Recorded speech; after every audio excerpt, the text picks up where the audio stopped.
been really talking a lot to me lately about the new series of Smallville. Yeah. You're quite excited about it. I am. And I'll tell you why I'm excited. I'm not excited so much about everything I've read about the previews and everything. Because, like a lot of people, I don't always believe what I read in the previews. No. And I'm glad I didn't really, because having just watched the first episode of season 5, I am gobsmacked. And I'm gobsmacked in a lot of ways, because number one, they've reproduced the Fortress of Solitude. Now, I've heard about this. Sorry to cut in. And I've heard it looks exactly like it did in Superman 2. It does. Yeah. There is no way you can avoid that. But it's the sheer scale of it. Really big, full on. Yeah. What you don't realise in Superman, the movies, is exactly the scale of the whole fortress. And there's this one scene where he's actually walking through, and it's coming down from on top of this fortress, looking at this little dot walking towards the doors. And it's still going, and it's still going, and it's still going, and that dot's not getting any bigger. No. All right. You know, that's Clark, obviously. As Clark is obviously the dot. And it makes you realise just how big the blinking thing is. And where is this fortress? Because the other one was in the Arctic, wasn't it? I presume it's in the Arctic, because there's this one point in time where they actually, he has to rescue Chloe and takes her to hospital in the Yukon. Oh, yeah. Which I presume is as near as you can get to the Arctic Circle. Yes. And still. Well, the only thing I know about the Yukon is that Calvin and Hobbes once did a book called Yukon Ho, so that's about as much as I know about the Yukon. So. What is interesting is that the production values haven't slipped. In a lot of series, you do find that when they've got a little bit confident in their ratings and everything else, the production values tend to slip, the storylines tend to slip, and the character values tend to slip. Angel season 5 they cut the budget. Enterprise season 4 they cut the budget. That's right. Fab 5 season 5 they pretty much halved the budget. I think the actors were earning a third of what they earned the year before. Yeah. But they were just being bloody minded because they wanted to get it finished, I think. That's right. Yeah. Well, I have to say, Smallville season 5 episode 1, the budget looks like it's not been changed, at least. I don't think it's gone up or down. The character generation is a lot better than it would. Lois is a regular cast member now, isn't she? Lois, yes. Apparently she's at least in half of the episodes of this new season. What do you think from being... Now, we've been friends for, about 13, 14 years? Yes. And one of the things that we bonded over when we became mates was that we both collected comics. And we both collected Superman. Now, given that, what do you think, looking back... Okay, forget the whole Superboy history, because we're not playing with that. And the film's going to touch on that, because I know the film producers and the Smallville show producers have been touching base with each other, so they can assist with each other. Yeah. What do you think about Clark not meeting Lewis until he gets to Metropolis? The retro history now that Clark and Lewis were friends back in Smallville. What do you think of that? Well, I do think it's a brilliant idea. You like it? I like it, and I think I like it because of the two things. One, the character of Lois is still ballsy. He's still not 100% Clark friendly. No, definitely not. Which I think is brilliant, because although they sort of like get together on almost like a brother-sister relationship. They do kid each other. It is very much sort of like, I'll punch you on the arm sort of thing, and he punches you on the arm and back in Metropolis. Yeah. But it is a very much sort of like a sister-brother love-hate relationship, which I think is good, because I can see why they might fall apart and drift apart, into the future, and she ends up working for the planet, and he goes there and thinks, oh my God, it's her. Yeah. What am I going to do? Yeah. And I'm glad they haven't left the whole Lana thing alone either. What's happening with that? I'll be honest, I've not seen it for a good long while. Bloody good snog in there. Really? Yeah. Clark and Lana? Clark and Lana have a bloody good snog, Chloe's on this sort of like, you're not just a hero, you're a superhero. Now, she knows. She saw him catch the car, didn't she? And she admits everything to him. She tells him that she knows? She tells him everything, when he saves her life. And she's in the hospital bed, and she tells him everything. And then he turns around and explains the fact that he's not actually a meteor freak, but he's from another planet. And for a moment there, it looks like she's going to go, oh my God. Yeah. And she goes, do you know what, and she goes on to this quick spiel about saying you do things that most human beings should be doing, sort of thing. Yeah. And if, every human was a hero, but I mean, you're not just a hero, you're a superhero, sort of thing. Yeah. And it's good. And there's this big... This is in season 5. Season 5, first episode. And the talk in the TV comes on to sort of like showing what's happening in Smallville, and there's this cut scene to a picture of the Kent's house, the truck outside still, smashed to smithereens. Right. And Clark goes, oh my God, and she says, you know, come on, Smallville needs you more than I do. Yeah. Use the super speed sort of thing, get there sort of thing. So he looks around and she goes, go, go, go. Yeah. And he exits the room. Out the window? No, through the door. Oh. And he's not flying yet, mate. Is he leaping? He's not leaping yet, yeah. No, not at this point anyway. This is the first episode.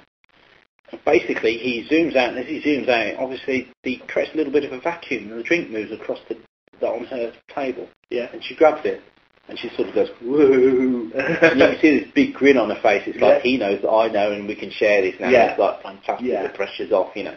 Brilliant. And you know, they've had tension, haven't they? They've had tension. Chloe, I really like, because she's a new character created for the show. Yeah. Because obviously Pete Ross. Whatever happened to Pete Ross? Pete Ross obviously was from the comics from the 40s, I think. Obviously Lana was the same.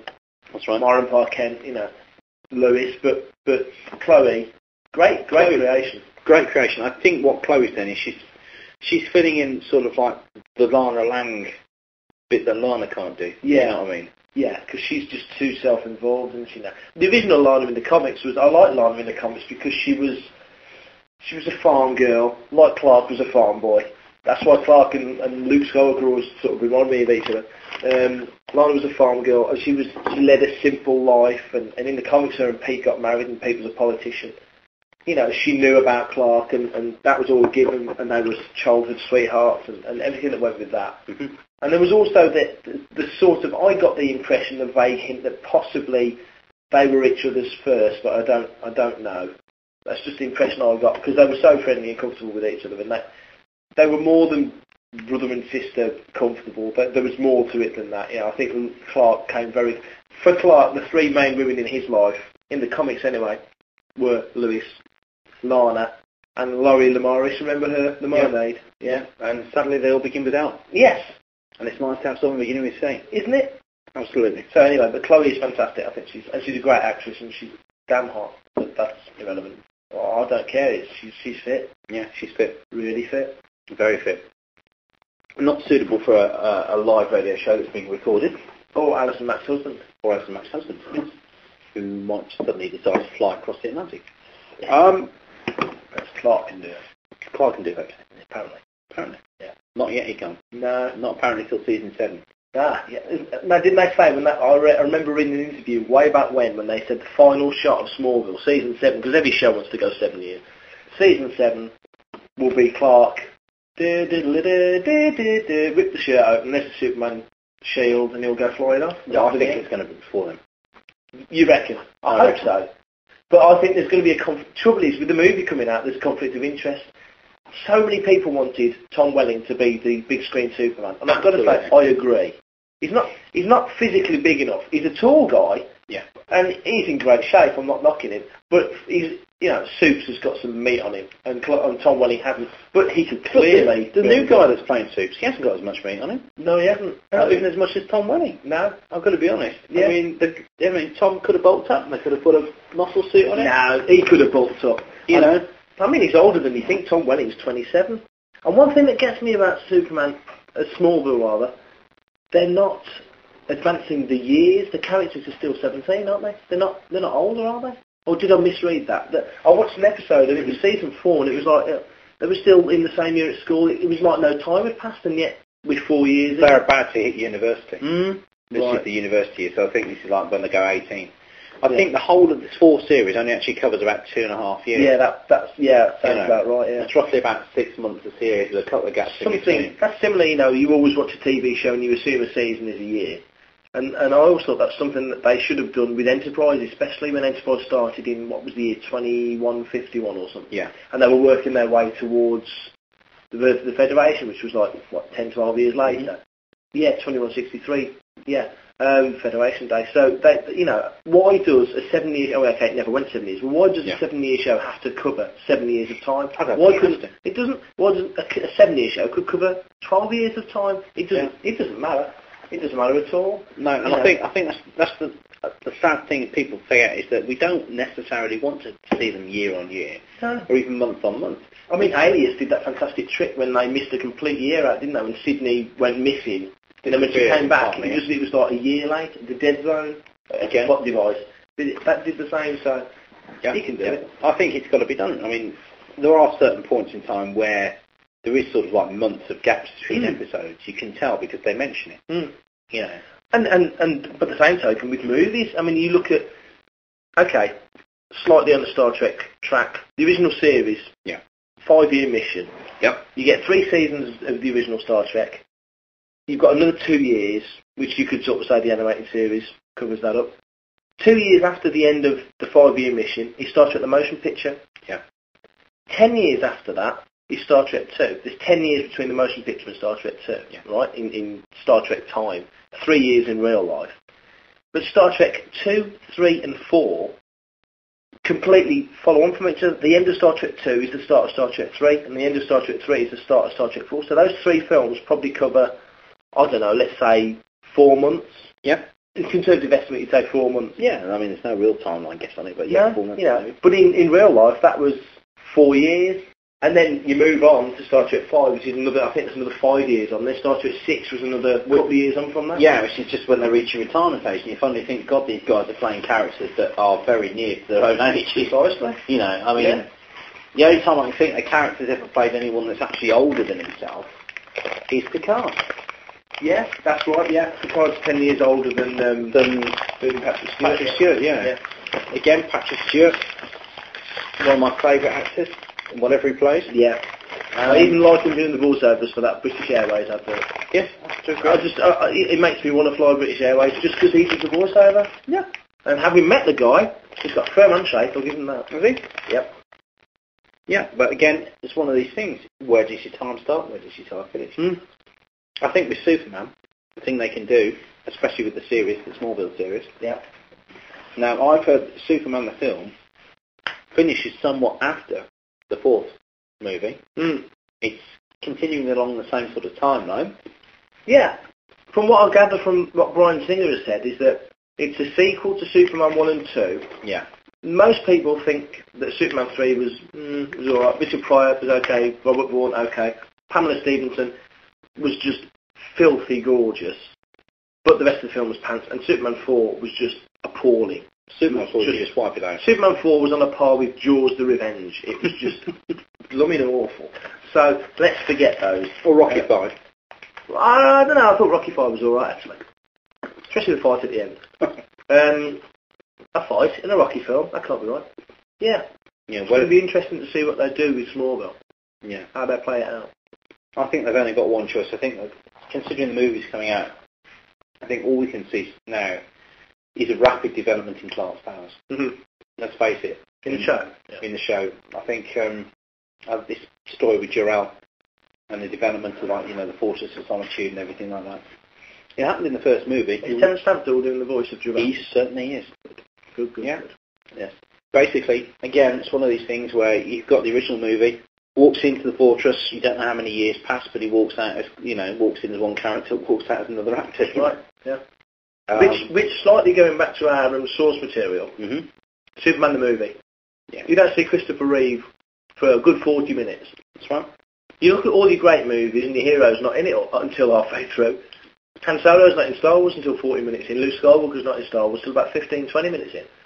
Why couldn't they have done with Episode 1? Now, I like Episode 1 as it is, but an alternative argument that I know Paul Squire, who's written for us, and Jonathan Hicks have both said the same.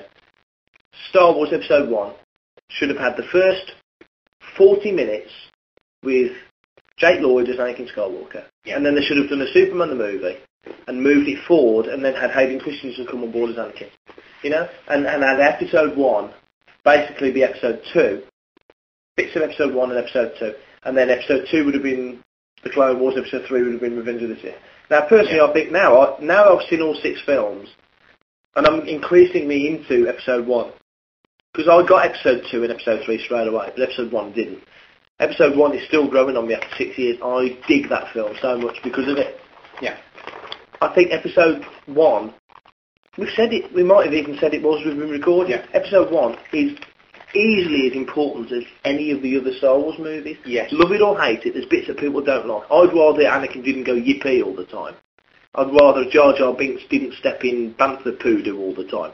You know, there's certain elements of it I wish it weren't in there, but... I do like that sort of like, he's a bomb man. I don't mind all that. Yeah, you keep saying me so this and me so that. Okay, Dave. Exactly, that was it.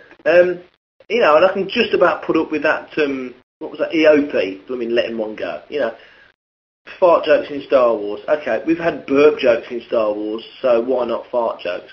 But beyond that, yeah, you know, episode 1 is it's just completely sets everything up.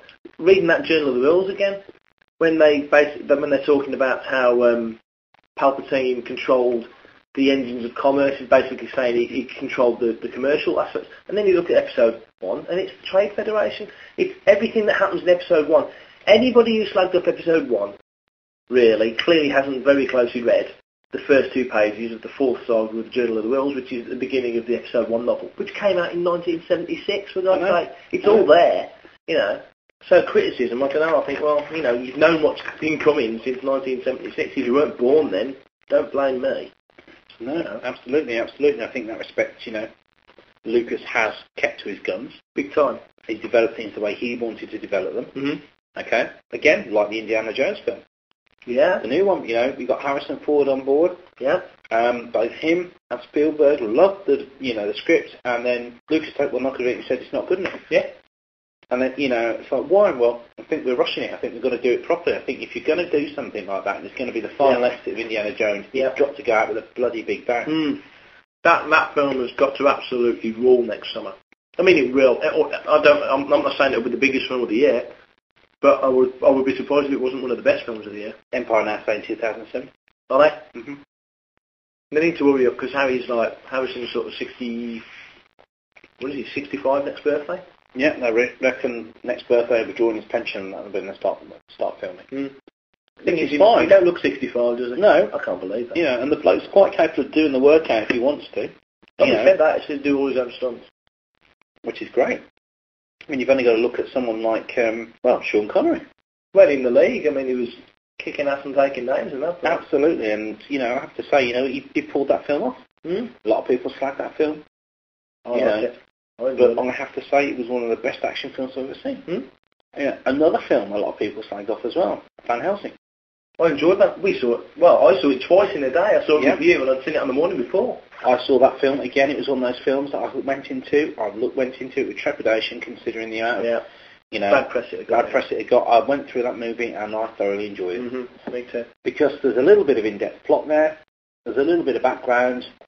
You know, and you don't learn everything about the character. It keeps you interested right up to the absolute end. But what do you want when you go and see a film? Do you want an essay, or do you want to stick down your £5, buy a tub of popcorn and be enjoyed for 2 hours? I don't want the essay. No, I don't either. I don't want the essay going across 3 films. If I want the essay, I wouldn't go and see Van Helsing. It's like certain people will slag off Independence Day. I love Independence Day. I don't know why people don't like it, because in that film, you've got a hell of a lot of characters. I mean, there's a lot of characters in that movie. And yet, from where I'm sitting, and maybe it's just the way I write my short stories, but I got a handle on every single character. I got a complete, definitive handle on every single character in that film. There was no character in that film I didn't have to say, enjoyed the special edition more than I did the original. Not seen that. Not seen the special. I'll lend it you. I've got it. Brilliant. If only for the fact it added in bits that really should have been in the movie. It's one of these things where, you know, someone picks a movie, takes it off, and a lot of people don't go and see it. Yeah, everybody saw that. Yeah, everyone saw it, and it makes money. Best thing I felt about Independence Day, I was very lucky. I saw Independence Day when I was in Connecticut 9 years ago with Paul. I always remember coming out of the cinema and looking up and seeing a great big dark cloud and just wondering if there was one of those ships behind that cloud. And How old were you at this time? 25. You've been in the cinema too long. Probably. Shut up. It's like, you know, when you come out of the cinema, like I remember seeing Superman 2. I used to live in Burntwood and went to see Superman 2 in Connecticut, which is a cinema that's recently closed down and was gutted. The first ever film I saw there was 101 Dalmatians. 101 Dalmatians, Benji, and Star Wars were my first 3 movies. Well, sadly, they're not still making Benji movies, otherwise there'd obviously be a Benji website would be Light Doggy or something. Came out of Superman 2, shoulders back. Brilliant, you know, because that end scene... The 3 big steps and then leap into the air and... Yeah, then my dad slaps me, stop buggering about. How old were you at the time? Then, 10. Ah, well... Yeah. Should be interesting. Yeah, I think, new Superman movie, it's got to be good. it better be good. Yeah. Because if it's not, so many people are going to say, don't bother. Well, I mean, Batman this year was fantastic. Okay, didn't do amazing box office, did a couple of 100 million in the States, probably doubled it worldwide. But who cares? It was a darn good film. It was a fan movie. That was Big a movie that was written for the fans, and it explained everything. It explained how everybody's up for the next one. Yeah. It explained how his backcape worked, it explained how his costume worked, it explained how he's got his little toys and every bit. Everything you wanted to know about was there. Yeah. It's something that not even the comics have really explained a lot about. Well, the thing I like, you saying about Smallville, and we've mentioned Smallville, we've mentioned the comics, we've mentioned the movies and stuff. Superman, Batman, there's me asking you, what do you think about Lewis being in Smallville? You like it. I love Smallville, but Smallville is Smallville. And, for example, Action Comics, Adventures, Man of Steel, all that sort of stuff, they're something else. But I know that they're going to have another crisis type event in the DC universe, and they'll restart it all over again.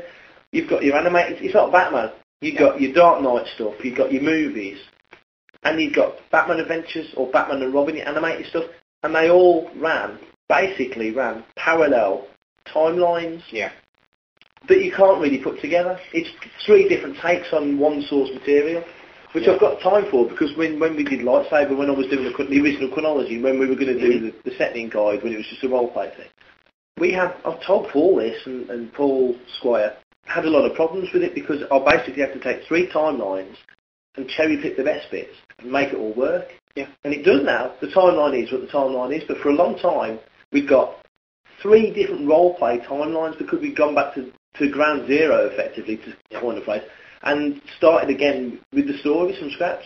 And every single time we did it, it was different. Plus, we've got the NXP timeline, the audio timeline, and then stuff that we'd written. And we had to make that all fit in with the official timeline, which, of course, then wasn't so heavily sketched out, sort of the late 80s. But we did well, because we written our stories in such a way that they were open enough that we could adapt it to the official timeline without too much of a hassle.